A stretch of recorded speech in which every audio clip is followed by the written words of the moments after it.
السلام علیکم ورحمۃ اللہ وبرکاتہ۔ محترم سامعین، شمائل انفو چینل پر آپ لوگوں کا خیر مقدم ہے۔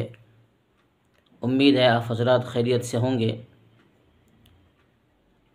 محترم سامعین، اس چینل پر آپ لوگوں کو بیانات، واقعات و حکایات اور نعت و نظم ملیں گے، اس لیے جو حضرات نئے ہیں وہ چینل کو سبسکرائب کریں، شیئر کریں اور اس کار خیر کے اندر خود حصے دار بنیں۔ چلیے آگے بڑھتے ہیں مقصد کی طرف۔ محترم سامعین، اللہ تعالیٰ نے ہمیں اس دنیا کے اندر امتحان کے لیے بھیجا ہے، اور ہم یہاں کیا جمع کرتے ہیں وہ اعمال لے کر ہم اللہ تبارک و تعالیٰ کے دربار میں حاضر ہوں گے۔ جیسے ہماری یہاں کرنی ہوگی ایسے ہی اللہ تبارک و تعالیٰ کے فیصلے ہوں گے۔ اسی سلسلے میں ایک بہت ہی سبق آموز واقعہ ہے جو میں آپ لوگوں کے سامنے عبرت کے لیے پیش کرنا چاہتا ہوں، تاکہ اس سے ہمیں بھی کچھ رہبری ملے اور آپ حضرات بھی اس سے کچھ سبق حاصل کر لیں۔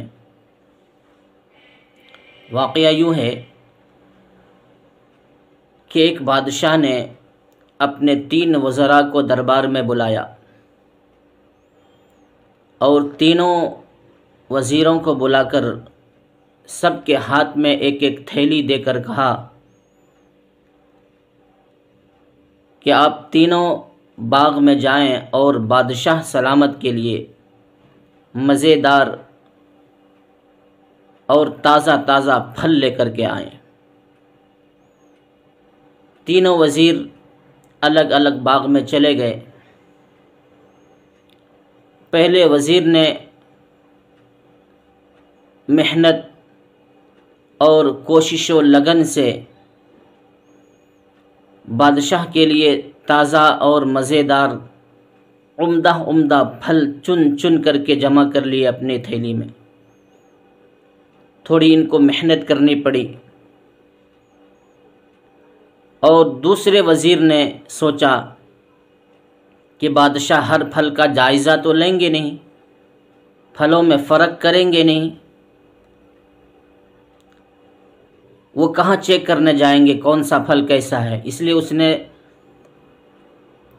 زیادہ محنت کرنے کی کوشش نہیں کی، بلکہ کچے پکے گلے سڑے ہر طرح کے پھل اس نے تھیلی میں جمع کر لیے، یہ سوچ کر کہ بادشاہ کتنا دیکھیں گے پھلوں کو۔ محنت سے بچ گیا ہے، اور تھوڑی سی محنت پر اس نے ہر طرح کے عمدہ اور عیبدار پھل جمع کر لیے۔ اب باری ہے تیسرے وزیر کی۔ اس نے سوچا کہ بادشاہ کو اتنی فرصت کہاں ہے کہ ہمارے پھلوں کو چیک کریں، پھلوں کا جائزہ لیں کہ تھیلی میں کیا ہے، پھل ہے یا کچھ اور ہے۔ بس تھیلی بھری ہوئی ہے یا نہیں یہ بادشاہ دیکھیں گے۔ بادشاہ کی نگاہ صرف تھیلی پر ہوگی کہ بادشاہ یہ دیکھے گا کہ تھیلی بھر کر ہے یا نہیں۔ اس لیے اس نے سستی اور کاہلی کی وجہ سے محنت نہیں کرنا چاہیے، اور اس نے اپنی تھیلی میں پتے گھاس بھوس سب بھر لیے کہ کون اتنی محنت کرے گا۔ تینوں وزیر اپنے اپنے مزاج کے مطابق اپنی تھیلی میں بھر کر کے آ گئے۔ دوسرے دن بادشاہ نے تینوں کو اپنے دربار میں تھیلیوں کے ساتھ بلایا، اور بادشاہ نے حکم دیا کہ ان تینوں کو دور دراز جیل میں ان کی تھیلیوں کے ساتھ بند کر دیا جائے، جہاں دوسرا کوئی انتظام نہ ہو کھانے پینے کا۔ اب ان تینوں کو جیل کے اندر ان کی تھیلیوں سمیت بند کر دیا گیا۔ پہلا وزیر جس نے اچھی نیت اور ہوشیاری سے، ایمانداری سے اچھے اور عمدہ پھل جمع کر لیا تھا اپنی تھیلی میں، وہ 3 مہینے اپنے وہ مزیدار اور عمدہ پھل کھاتا رہا اور اس کا وقت خوشی کے ساتھ گزر گیا۔ بآسانی اس نے 3 مہینے گزار لیے بغیر کسی پریشانی کے۔ اور دوسرا وزیر جس نے کچھ اچھے اور کچھ کچے کچھ گلے سڑے پھل جمع کیا تھا، وہ کچھ دن تک تو عمدہ پھل کھاتا رہا اور پھر وہ گلے سڑے پھل کھانے پر مجبور ہو گیا۔ کرتا کیا؟ کر بھی کیا سکتا تھا، اس لیے کہ وہاں کوئی کھانے کا دوسرا انتظام تھا ہی نہیں۔ پہلے عمدہ پھل کھایا، پھر وہ گلے سڑے پھل کھا کر بیمار ہو گیا اور بہت پریشانی اٹھانی پڑی۔ بہرحال کسی طرح مشقت سے اس کے بھی 3 ماہ گزر تو گئے مگر بڑی پریشانی کے ساتھ۔ تیسرے وزیر کی اب باری ہے کہ اس نے جو بے وقوفی کی تھی، سستی اور کاہلی کی وجہ سے اپنی تھیلی میں گھاس پھوس جمع کر لیا تھا۔ اب وہ گھاس پھوس کھا تو نہیں سکتا تھا، پتے کھا تو نہیں سکتا تھا۔ چند دنوں میں ہی وہ بھوک کے مارے مر گیا۔ بولتے ہیں نا، جیسی کرنی ویسی بھرنی، نہ مانے تو کر کے دیکھ، جنت بھی ہے دوزخ بھی ہے، نہ مانے تو مر کے دیکھ۔ جس نے جو جمع کیا تھا اس کو وہ ملا۔ محترم سامعین، یہ ایک واقعہ ہے لیکن حقیقت پر مبنی ہے کہ انسان جو جمع کرتا ہے اس کو وہی ملتا ہے۔ اگر آپ نے اچھے پھل بوئے ہیں، بیج ڈالے ہیں تو آپ کو اس سے پھل حاصل ہوگا، کانٹے بوئے ہیں تو آپ کو کانٹا حاصل ہوگا۔ دنیا کے اندر اللہ تبارک و تعالیٰ نے ہمیں آزمائش کے لیے بھیجا ہے۔ ہم خود اپنی زندگی کا جائزہ لیں، خود دیکھیں کہ اس دنیا کے اندر ہم کیا جمع کر رہے ہیں۔ یہ ایک باغ ہے، اس باغ میں ہم نیک اعمال جمع کر رہے ہیں یا برے اعمال۔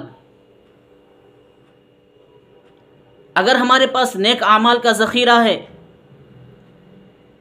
تو پھر ہم آنے والی زندگی بآسانی کے ساتھ گزار سکتے ہیں، اور اگر ہمارے پاس نیک اعمال کا ذخیرہ نہیں ہے بلکہ ہمارے پاس برے اعمال ہیں گھاس پھوس کی طرح، تو پھر آنے والی اگلی زندگی ہمارے لیے مشکل اور مشقت کا ذریعہ بن جائے گی، اللہ کی پکڑ کا ذریعہ بن جائے گی۔ ہم اس دنیا کے اندر گویا ایک باغ کے اندر ہیں، ہمیں اختیار ہے، ہم جو کچھ جمع کر رہے ہیں وہ ہمیں ملے گا آگے چل کر کے۔ جب ہمیں جیل کے اندر یعنی جب ہمیں قبر میں ڈال دیا جائے گا تو پھر وہاں ہمارے پاس جو تھیلی میں ہوگی وہی چیز ہمیں ملے گی۔ اگر ہمارے پاس نیک اعمال ہوں گے تو اس نیک اعمال کا ثمرہ ہمیں قبر کے اندر ملے گا، اور اگر ہمارے پاس نیک اعمال نہیں ہیں، برے اعمال ہے، تو اس برے اعمال کی سزا ہمیں وہاں ملے گی۔ اس لیے میرے محترم بزرگوں، دوستو، اللہ نے جس مقصد کے لیے ہمیں دنیا میں بھیجا ہے اس مقصد کے اوپر فوکس کریں اور اس کو ٹارگٹ بنا کر زندگی گزاریں کہ ہم یہاں اللہ کو راضی کرنے والے اعمال کریں، اللہ کو خوش کرنے والے اعمال کریں، تاکہ یہ آگے چل کر آنے والی زندگی میں نجات کا ذریعہ بن جائے، کامیابی کا ذریعہ بن جائے، اللہ کو خوش کرنے کا ذریعہ بن جائے۔ خدا نہ کرے اگر ہمارے پاس نیک اعمال کا ذخیرہ نہ ہو تو ہم اللہ کے دربار میں پکڑ میں آ جائیں گے، پھر ہمارے لیے قبر سے لے کر جنت میں داخل ہونے تک جتنی منزلیں ہیں آخرت کی، ساری منزل ہمارے لیے مشکل ہو جائے گی۔ اللہ تعالی ہمیں ایسے واقعات سے عبرت حاصل کرنے کی توفیق عطا فرمائے۔